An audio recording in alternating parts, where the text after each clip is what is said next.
Here at Helmuth Ford, we are a small town dealership with no hassle and no pressure. Hi, this is Stacy from Shetler Insurance Services. Come see me on the east side of the square in Sigourney for all your insurance needs. Raising chickens free range doesn't mean letting them run amok outside 24/7. It means giving them the option to go outside on Successful Farming Radio. Successful Farming Radio, providing information farmers need in the field, in the shop, and in the office. Committed to growing your business in agriculture. Check out our full lineup of Successful Farming podcasts. The Successful Farming podcast goes in-depth into the topics that affect farmers and ranchers. The 15 Minutes with a Farmer podcast offers a quick conversation between an editor and a farmer. The SF Shorts podcast offers bite-sized interviews about agricultural topics.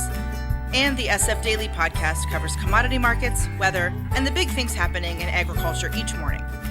Search for Successful Farming wherever you download your podcasts. Get the latest ag news, markets, weather, and more when you sign up for today's news from Successful Farming. Register at agriculture.com/newsletter for today's news, the free Successful Farming e-newsletter. Once a day, you'll get an email packed with relevant news hitting the ag industry online and around the nation, along with the 3 big things happening today. Visit agriculture.com/newsletter to subscribe to today's news from Successful Farming.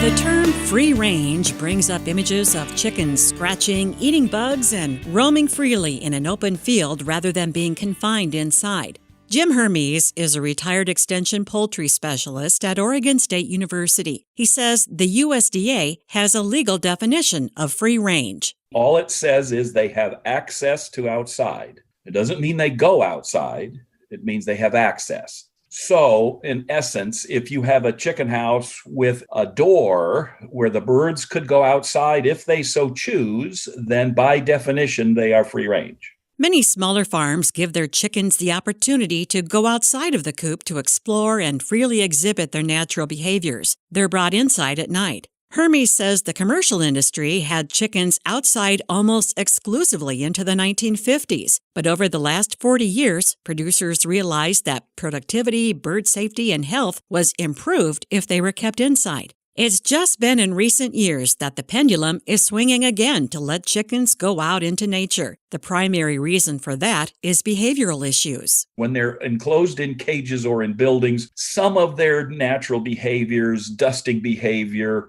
scratching, things of that nature, which are typical normal things that chickens do, are really difficult to accomplish when they're in a cage or on litter floors. As far as that is concerned, their behavioral welfare is much improved being outside. I'm Jody Henke. Learn more about free-ranging chickens at agriculture.com.